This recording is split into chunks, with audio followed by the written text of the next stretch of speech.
Vihaan doctor Sumit को call करता है। तो डॉक्टर सुमित कॉल रिसीव करते हैं। तो विहान बोला, मुझे आपसे बहुत ज़रूरी बात करनी है, मुझे आपसे मिलना है। दूसरी तरफ से आवाज़ आई, सॉरी मिस्टर खन्ना, मैं एक ज़रूरी काम से अमेरिका आया हुआ हूँ, अभी मुझे आने में वक्त लगेगा, मैं आकर आपसे ज़रूर मिलूँगा। इतना सुनना था कि विहान बोला, ओके आप जल्दी आने की कोशिश करिए, मुझे बहुत ही इम्पोर्टेंट बात करनी है आपसे। मिस्टर सुमित बोले, अगर आपको इतना ज़रूरी बात करनी है तो क्या आप फ़ोन पर भी बता सकते हैं ना कि क्या ज़रूरी बात करनी है। विहान बोला, मुझे उस लड़की के बारे में बात करनी है जो मैं उस रात लेकर आया था। डॉक्टर सुमित को पूरा अच्छे से याद था कि वह किसके बारे में बातें कर रहा है, लेकिन डॉक्टर सुमित फिर कहने लगे, आप कौन सी लड़की के बारे में बातें कर रहे हैं मिस्टर खन्ना, मुझे याद नहीं आ रहा है। खैर मैं आऊँगा तभी आप बात करें, अभी मुझे ज़रूरी कॉन्फ्रेंस अटेंड करने जाना है। यह सुनकर के विहान बोला, ओके, और फ़ोन कट कर देता है। लेकिन वह महक के बारे में ही सोचे जा रहा था। जब चुपचाप से महक विहान के कैबिन के बाहर आ गई तो वह एम्प्लॉय महक को देखकर सोच में पड़ गए कि आखिर महक के साथ ऐसा कुछ नहीं हुआ, यह तो नई बात हो गई। इस लड़की पर बॉस ने गुस्सा किया ही नहीं, पर ऐसे कैसे हो सकता है। उधर महक अपने डेस्क पर जाकर बैठ जाती है। वह भी चुप रही क्योंकि उसके लिए यह जॉब बहुत ज़रूरी था, क्योंकि मुंबई जैसे शहर में बिना जॉब के सरवाइव करना बहुत ही मुश्किल है। वह किसी भी हालत में यह जॉब तो बिल्कुल नहीं छोड़ सकती थी, वरना क्या होगा, उसका तो सारा दुनिया ही बदल चुका था। वह तो अब किसी पर भी विश्वास नहीं कर सकती थी। यही सब सोच करके उसके आंसू रोकने का नाम नहीं ले रहे थे। वह बेचारी करे तो क्या करे। इन 1 महीने में वह घुट घुट कर जी है, वही जानती है कि उस पर क्या बीत रहा था। खुद उसके अपने लोगों ने उसके साथ विश्वासघात किया। उसके दादाजी के मरते ही उसे मक्खी की तरह उसके अंकल आंटी ने उस घर से, उस प्रॉपर्टी से बेदखल कर दिया और उसे जान से भी मार दिया। इस वक्त महक ही जानती थी उस पर क्या बीत रही थी। जिस पर जो प्रॉब्लम हुआ रहता है वही जानता है कि वह किस कंडीशन में जी रहा है। तभी विहान डॉक्टर सुमित को कॉल करने के बाद अपने चेयर पर बैठ गया था। वह काफ़ी परेशान लग रहा था। तभी तनु विहान के कैबिन में पहुंची। तनु बोली, सर आपकी असिस्टेंट कैसी है, वह काम तो सही ढंग से करी ना। तभी विहान उसके बातों को सुनते हुए उसकी तरफ नज़र दौड़ाया और बोला, हाँ, मगर यह लड़की मिली कहाँ से। तभी तनु ने हैरान नज़रों से उसे देखते हुए बोली, विहान क्यों, वह लड़की पसंद नहीं है ना, वह उसका बिल्कुल भी रवैया अच्छा नहीं है ना। विहान बड़ी बड़ी आंखें करके तनु की तरफ देखने लगा और बोला, मैंने ऐसा कब कहा कि तुम गलत सोच रही हो। विहान बोला, जाओ विक्की को बुलाकर लेकर आओ। तनु चुपचाप अपनी जगह से उठती है और कैबिन से बाहर चली जाती है। वह सीधे विक्की के कैबिन में जाती है, जहाँ पर विक्की आराम से आंखें बंद करके चेयर पर बैठा था। तनु उसे अजीब सी नज़रों से देखती है। उसे इस तरह से देखकर कोई भी कह सकता था कि वह विक्की के लिए कुछ अलग ही फीलिंग्स रखती थी। वह अपनी ही यादों में खोई हुई थी कि तभी अचानक से विक्की के हाथ लगने से टेबल पर रखा हुआ पेन नीचे ज़मीन पर गिर जाता है, जिसकी वजह से तनु अपने होश में वापस आती है और विक्की की तरफ देखकर कहने लगती है, विक्की, भीके आपको अपने कैबिन में बुला रहे हैं, जल्दी आइएगा। इतना कहकर वह वापस वहाँ से चली जाती है। विक्की मनमौला अंदाज से खड़ा हुआ और विहान के कैबिन में जाने के लिए अपने कैबिन से बाहर आता है। विक्की गाना गुनगुनाकर आराम से ऑफिस में टहलते हुए वह विहान के कैबिन में जाता है और बोले जा रहा था, तुमने बुलाया हम चले आए, जान हथेली पर ले आए सनम। जिसे सुनकर के तन्नू मुस्कुराने लगती है, लेकिन विहान की आंखों में गुस्सा उतर आता है। विहान गुस्से से विक्की से कहता है, यदि तुमने गाना बंद नहीं किया ना तो मैं तुम्हारी जान सच में हथेली पर रख दूंगा। अपने भाई की इतनी गुस्से भरी आवाज़ सुनकर विक्की जल्दी से गाना बंद कर दिया और चुपचाप से खड़ा हो गया और अपने भाई से कहने लगा, सॉरी सॉरी सर, एक्चुअली मेरा गला ख़राब था तो मैं डॉक्टर के पास गया था। उन्होंने मुझे दिन में 3 से 4 बार गाने को कहा है तो मैं वही गा रहा था। आप इतना भड़क क्यों रहे हैं? तनु विक्की के बिल्कुल पास खड़ी थी। उसने बहुत ही धीमी आवाज़ से विक्की से कहा, तुम ऐसे कौन से ऑफिस मीन्स के डॉक्टर के पास गए थे ट्रीटमेंट के लिए जो डॉक्टर ने ऐसा बोला करने को? विक्की तनु को घूर करके देखते हुए कहने लगा, सिंगर डॉक्टर के पास गया था। उन्होंने कहा दिन में 3 से 4 बार गाने की कोशिश करना और गर्म पानी पीना, उससे मेरी गले की आवाज़ बिल्कुल ठीक हो जाएगी। हाँ हाँ ज़रूर ठीक हो जाएगी, सर है ना ठीक करने के लिए। तनु ने बड़े ही अलग अंदाज और स्माइल करते हुए बोली। दोनों को आपस में ही बातें करते हुए विहान ने देखा तो कहा, मैंने तुम लोगों को यहाँ पर बात करने के लिए बुलाया था, ना कि गप्पे मारने के लिए। विक्की ने अपना ध्यान तनु की बातों से हटाया और विहान की तरफ देखकर कहने लगा, सॉरी सर, आपने मुझे बुलाया था। अब उसकी बातों को सुनकर विहान बोला, तुम अभी के अभी घर जाओ, दादी को कुछ ज़रूरी काम है, तुम जाकर के उनकी मदद करो। और हाँ, घर पर जाकर काम ही करना, ऐसा ना हो बाद में मुझे पता चले कि तुमने घर पर जाकर काम किया ही नहीं। जो दादी ने कहा है। ज़रूर सर, मैं ज़रूर करूँगा, आपसे क्लास थोड़ी लगवानी है मुझे। विक्की इतना कहकर के वहाँ से चला गया। विक्की को भेजने के बाद विहान तनु को भी बाहर भेज देता है और खुद आंखें बंद करके कुर्सी के पीछे अपनी पीठ लगाकर बैठ जाता है। उधर विक्की घर पहुंचता है। विहान का घर बहुत ही बड़ा और सुंदर होता है। विक्की दादी माँ के पास गया। दादी माँ ने वाइट कलर की साड़ी पहनी होती है और गले में मोतियों की माला पहनी थी। उनके चेहरे से उम्र का अंदाज़ा लगा पाना बहुत ही मुश्किल था। विक्की उनके पास जाकर उनके गोद में सर रख कर के बैठ जाता है और बच्चों की तरह मुंह बनाते हुए बोला, दादी माँ, आपने कितने दिनों बाद मुझे याद किया। आप तो मेरी सुस मॉडल हो ना, फिर आपने इतना वेट क्यों करवाया? दादी माँ प्यार से विक्की के सर पर हाथ फेर कर कहती हैं, तो क्या हुआ, हमने तो याद भी कर लिया, लेकिन आपने तो शायद याद भी नहीं किया, इसीलिए तो आपने आना भी बंद कर दिया। जब तक विहान आपको किसी काम के लिए दिन में या यहाँ पर न भेजे तब तक तो आपका पता ही नहीं होता है। रात को देर से आना और सुबह में उठते ही चले जाना और अपनी सुस से मिलना भी नहीं, यह तो गलत बात है न बेटा। तभी वहाँ पर ममता जी आई और कहने लगी, क्या बातें हो रही हैं दादी और पोते में, ज़रा मैं भी तो जानूँ। कल्पना जी बोली, अरे बहू कुछ नहीं, बस तू तो जानती है ना कि मेरा यह पोता कितना नौटंकीबाज है, बस वही अपने भाई की शिकायतें लगाने आया है। तभी विक्की बोला, आपको पता है ना दादी माँ, उनको पता नहीं क्या हो गया था, अचानक से इतना अच्छा हो जाते हैं तो अचानक से इतना गुस्से वाले कि क्या बताऊँ। आज आप ही देख लीजिए, मैं तो कुछ भी कर भी नहीं रहा था, मैं तो सिर्फ गाना गा रहा था, लेकिन मुझ पर गुस्सा होने लगे। विक्की अपनी दादी माँ से बच्चों की तरह अपने भाई की शिकायतें लगाए जा रहा था। यह सुनकर के ममता जी मुस्कुरा दी और बोली, मैं आप दोनों के लिए कुछ लेकर आती हूँ खाने के लिए, क्योंकि यह बातें लंबा चलने वाला है दादी और पोते के बीच में। विक्की और कल्पना जी दोनों हाँ में सर हिलाए। यह देखकर ममता जी मुस्कुराते हुए किचन में चली गई। कल्पना जी पूछी, आखिर आप कौन सा गाना गा रहे थे? तो विक्की ने गाना सुनाते हुए कहा, लेकिन भाई ने गाना सुना, मुझे वही गुस्सा करने लगे और कहा, यदि मैं गाना गाना बंद नहीं किया तो वह सच में मेरी जान मेरी हथेली पर ले जाकर रख देंगे। विक्की ने अपनी हथेली कल्पना जी के आगे कर दिया।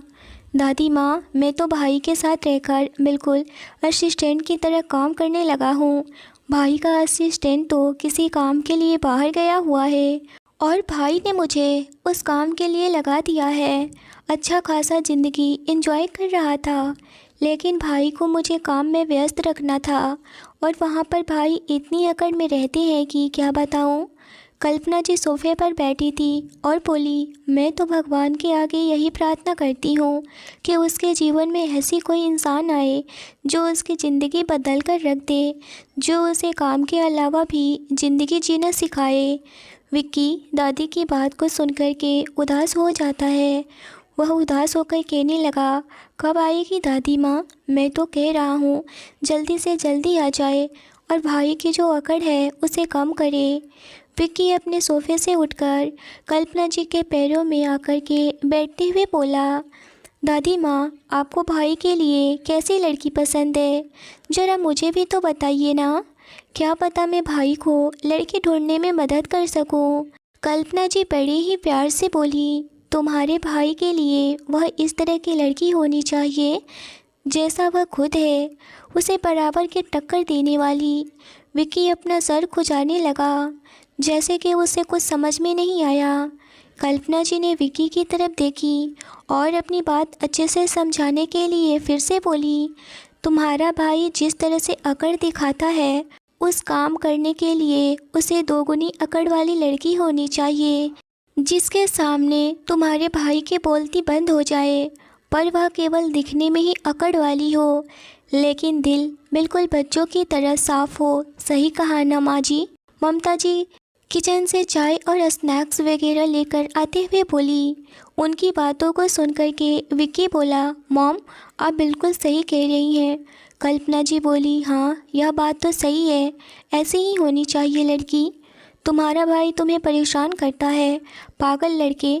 वह तुम्हें काम सीखने के लिए तो कहता है ना, तुम्हें ऑफिस लेकर जाता है ताकि तुम ऑफिस का काम सीख सको, आगे जाकर तुम उसकी मदद कर सको। ठीक है, आज के बाद कभी भी यह मत कहना कि तुम्हारा भाई तुम्हारे लिए ख़राब है। अगर मैंने ऐसा उल्टा सीधा बात सुना तो मैं तुम्हें ही पनिशमेंट दूंगी। इतना कहकर के विक्की बोला, दादी माँ, मुझे आप यह काम बताइए जिस काम करने के लिए मुझे ऑफिस से घर पर भेजा गया है। अभी वह काम पूरा नहीं हुआ तो भाई मुझे छोड़ेंगे नहीं। कल्पना जी हंसते हुए उसे काम बताने लगी। विक्की ने सब काम किया और जल्दी से ऑफिस की ओर चल दिया। वह ऑफिस पहुंचा तो उसका भाई विहान खन्ना मीटिंग के लिए कंपनी से बाहर चला गया था। उधर महक का भी काम ख़त्म हो गया और वह भी अपने घर को चली गई। घर पर जाकर उसने देखा कि नैना पहले ही घर पर आ चुकी थी और उसने रात का खाना भी बना दिया था। नैना ने जब महक को देखा तो उससे पूछने लगी, तो मैडम कैसा लगा ऑफिस का पहला दिन? आज मज़ा आया ना? महक अपना पैर सोफे पर रखती हुई, अरे पूछ मत, एक पागल से पाला पड़ गया, बड़ी मुश्किल से बचकर आई हूँ। नैना जल्दी से जाकर के सोफे पर उसके साथ बैठ गई और बोली, महक तो ठीक तो है ना? अरे मैं बिल्कुल ठीक हूँ, वह पागल और कोई नहीं, मेरे बॉस हैं। तू तो ऐसे बता रही है जैसे तू अपने बॉस को पहले से जानती है। नैना ने महक से कहा तो उसकी बातों को सुनकर के महक ने बोला, उसके साथ तो मेरी बहुत पहले की लेन देन है। तुम्हें पता है, खन्ना इंडस्ट्री के ओनर, मुझे सड़क पर बचाने वाला, हॉस्पिटल ले जाने वाला, यही तो था। इतना सुनकर नैना बोली, तो फिर क्या हुआ? उसे तो पता चल गया होगा। तो वही लड़की है? महक बोली, पता नहीं, उसने मुझे नहीं पूछा, मगर मुझे बार बार घूर जरूर रहा था जिससे मैं अनकंफर्टेबल फील कर रही थी। और उसने और भी बहुत कुछ पूछना चाह रहा था, मगर मैं ही उसे नज़रें और अपने आप को बचाने की कोशिश कर रही थी, क्योंकि उसके इरादे कुछ ठीक नहीं लग रहे थे। बहन, इसमें मेरी क्या गलती है? उसने मुझे बचाया। वह डायरेक्ट मुझसे पूछ भी तो सकता है ना। और वैसे भी मुझे नहीं मालूम, मैं तो बेहोश थी। बस मैं तो डॉक्टर सुमित के कहने पर ही मुझे पता चला कि वह मुझे बचाया है। नैना कहने लगी, अब छोड़, ख़त्म कर इन सारी बातों को और चुपचाप से बस जॉब पर जाओ। उसे पता चलेगा तब न चलेगा, या फिर क्या होगा। तू बस चुपचाप अपने जॉब पर फोकस कर, उसे कोई लेना देना नहीं है। तू बस वहाँ काम करने जाती है, दैट्स इट। चल अब खाना खा कर के सोते हैं। पूरी रात उसके नाम के सपने आएंगे। तुझे तो अपनी नींद बहुत प्यारी है, इसीलिए अब सोते हैं। नैना और महक आराम से अपना अपना खाना खाती हैं और सोने चली जाती हैं। रात को महक के सपने में एक आदमी, जिसने अपना चेहरा मास्क से ढका होता है, उसके साथ महक को अपनी गोद में उठाया और इस वक्त वह इंसान अपना मास्क निकालता है। उसका चेहरा देखकर महक की आंखें खुल जाती है। महक लंबी लंबी सांस ले रही होती है और अपनी सांसों को काबू करने की कोशिश में लगी होती है। हद है, पूरा दिन ऑफिस में मेरे सर पर तांडव करते रहते हैं। आज आप सपने में भी मुझे सोने नहीं देंगे क्या?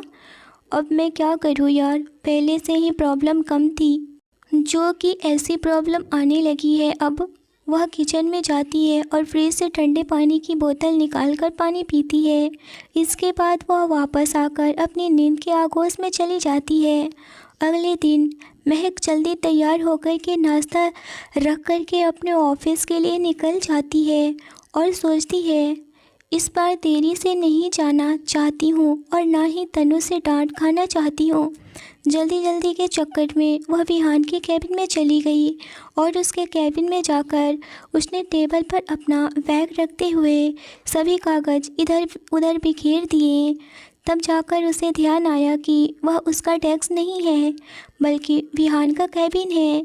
महक अपने सिर पर हाथ रख ली और विहान की चेयर पर बैठते हुए कहने लगी, हे भगवान, कहाँ मैं उस इंसान को सब कुछ पूछना चाहती थी कि वह मुझे क्यों इस तरह से घूरता है, चाहता क्या है। तभी उसे याद आया, मेरा ही बुरा हाल होने वाला है। भाग महक, इससे पहले कि वह गुस्सा वाला इंसान यहाँ पर पहुँचे।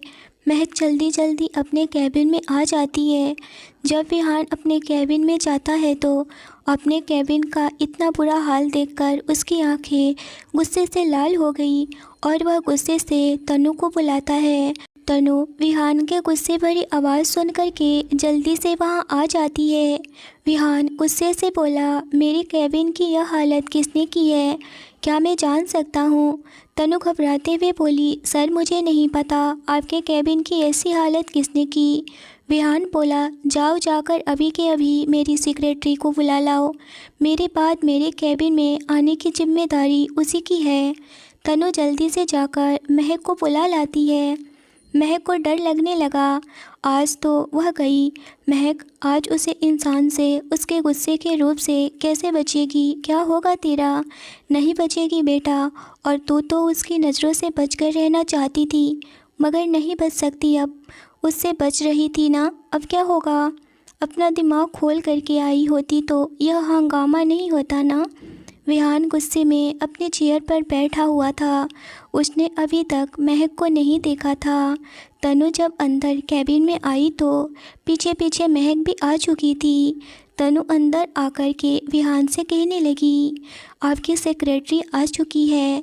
विहान ने अपना सिर ऊपर उठाया, महक की तरफ गुस्से से भरे हुए आंखें लाल करके देखते हुए कहने लगा, मिस महक, आज आप मेरे कैबिन में आई थी।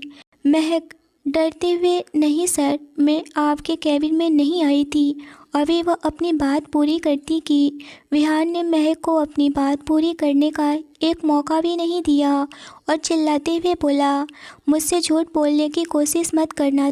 तनु की तरफ देखते हुए विहान ने कहा, तनु तुम जा सकती हो और अपना काम देखो। विहान की बात सुनकर तनु वहाँ से चली गई। तनु के जाने के बाद विहान फिर से महक की ओर गुस्से से देखते हुए बोला, अभी के अभी मेरे कैबिन का वैसा ही हाल होना चाहिए जैसे तुमने इसे गंदा करने से पहले देखा था। इतना कहकर के विहान जाकर सोफे पर बैठ जाता है और महक कैबिन की सफाई में लग जाती है और वह सोचे जा रही थी कि वह उसकी नज़रों के सामने बिल्कुल नहीं रहेगी, मगर वह तो ठीक उसके सामने ही है। वह बेचारी अब करे तो क्या करे, पहले ही किस्मत ने इतना उसको रुलाया और फिर इस ऑफिस में भी पता नहीं कितने दुख झेलने होंगे। बेचारी की ज़िंदगी ऐसी हालत थी, महक के उसकी किस्मत भी रो रही थी।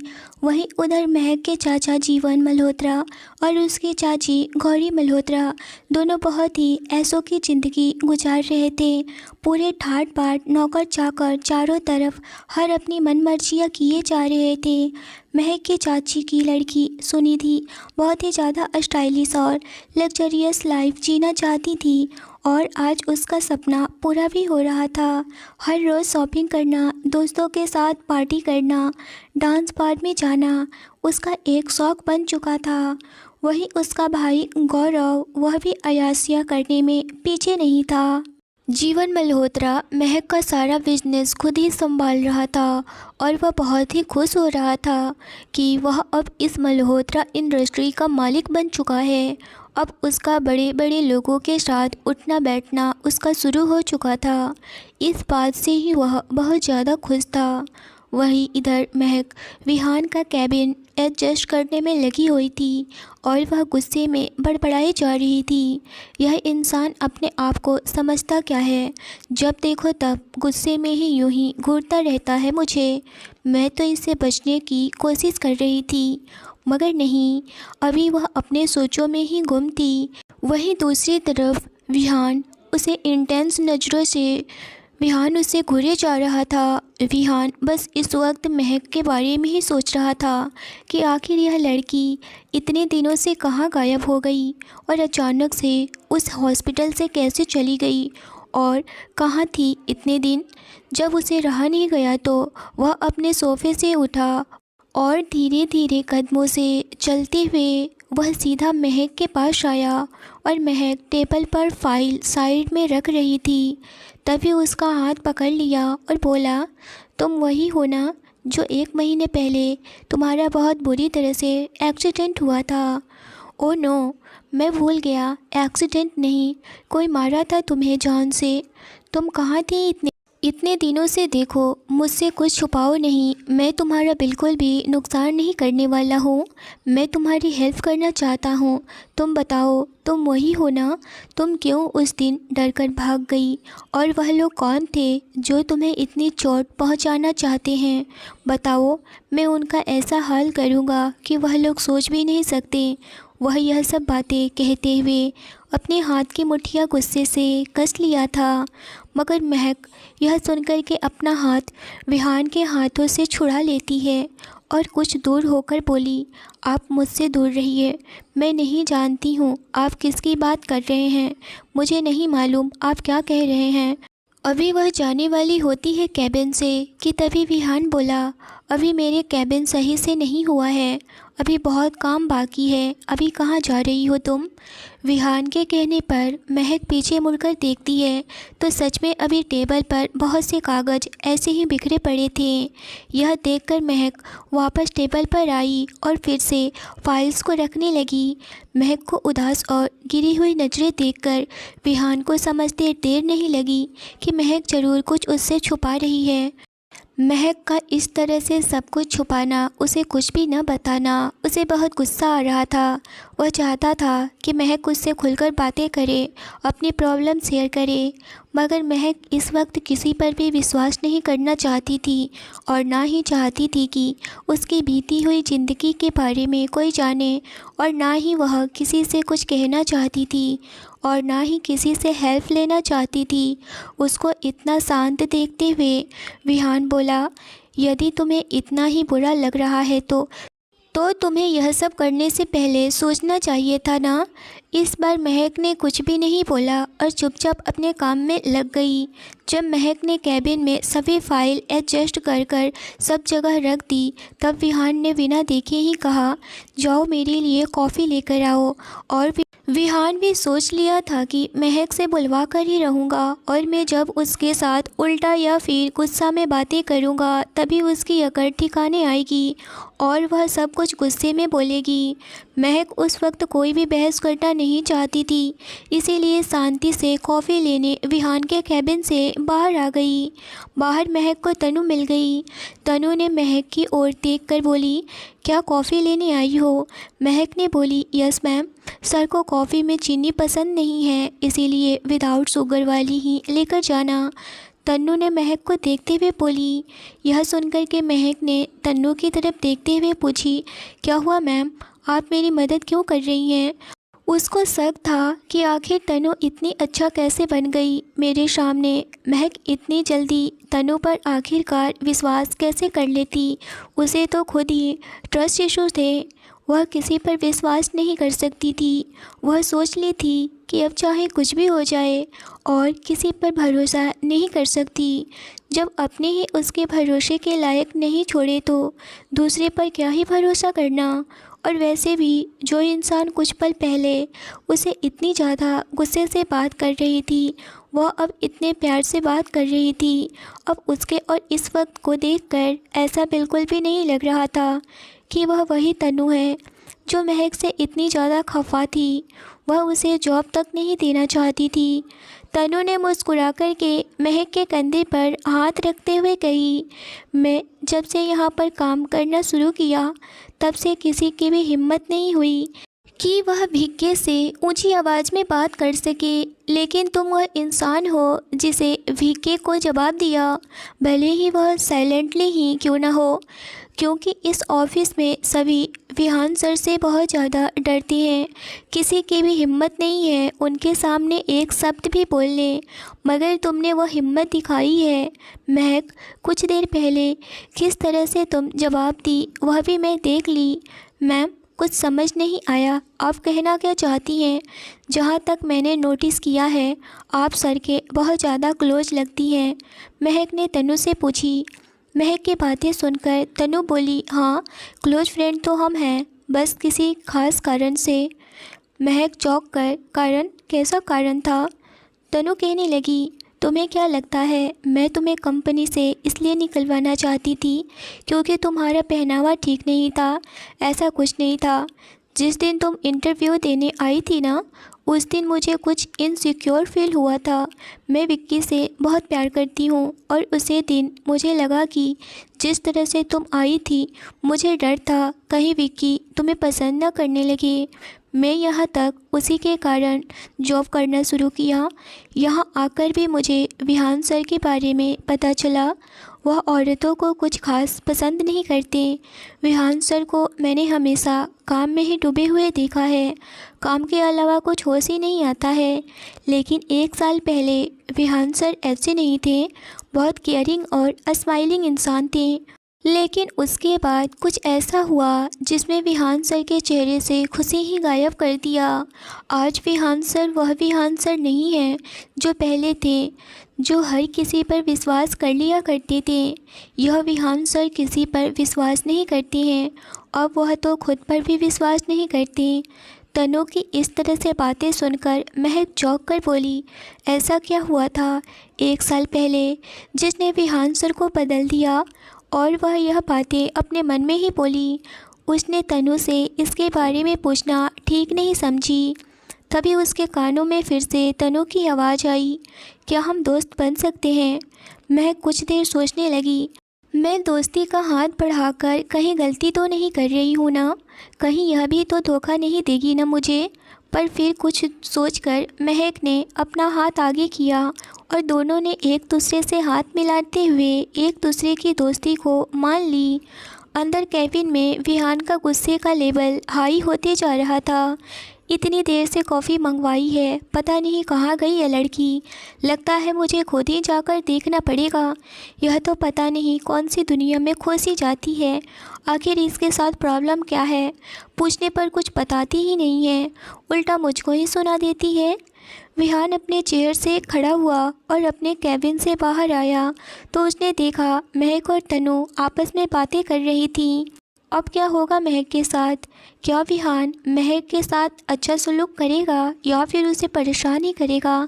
उसकी सच्चाई जानने के लिए क्या करेगा? यह जानने के लिए स्टोरी के साथ बने रहिए।